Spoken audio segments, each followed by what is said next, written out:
não é de uma comunidade que está celebrando, a missa é da igreja toda. E não só da igreja de hoje, mas da igreja de todos os tempos.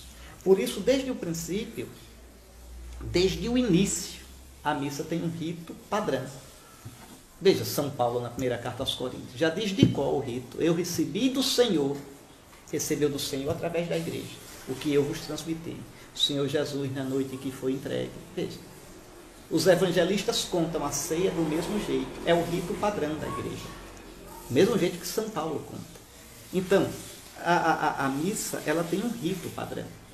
Esse rito, tá certo? Ele foi evoluindo na história, mas não pode ser inventado. Ele vai evoluindo na força do Espírito Santo que ilumina a igreja.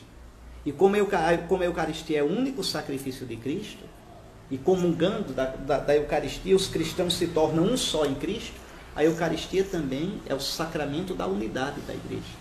Porque você comendo do mesmo pão e bebendo do mesmo vinho, você participa do mesmo Espírito de Cristo. O Espírito nos une num só corpo, corpo de Cristo, corpo da igreja. Por isso a Eucaristia ela não é de uma geração só, ela é de todos os tempos, ela não é de uma comunidade, ela é de toda a igreja. Por exemplo, não pode existir missa fechada, missa só dos jovens. Não, pode ter uma missa animada pelos jovens, mas ali entra qualquer cristão, em comunhão com a igreja. Não pode existir missa dos idosos, não, toda missa é da igreja. Toda missa é culto público, quer dizer, culto do povo de Deus. Do povo de Deus. Proibido absolutamente excluir quem quer que seja da missa. Se é cristão batizado em comunhão com a igreja, tem direito sagrado de participar da missa. Ah, mas essa missa é uma missa diferente que a gente queria fazer. Não existe missa diferente. Ah, essa missa é uma missa íntima, uma missa... Não existe isso, isso não existe. Quer fazer isso? Faça um momento lá de adoração depois, tá certo? Um momento lá de partilha, mas a liturgia não.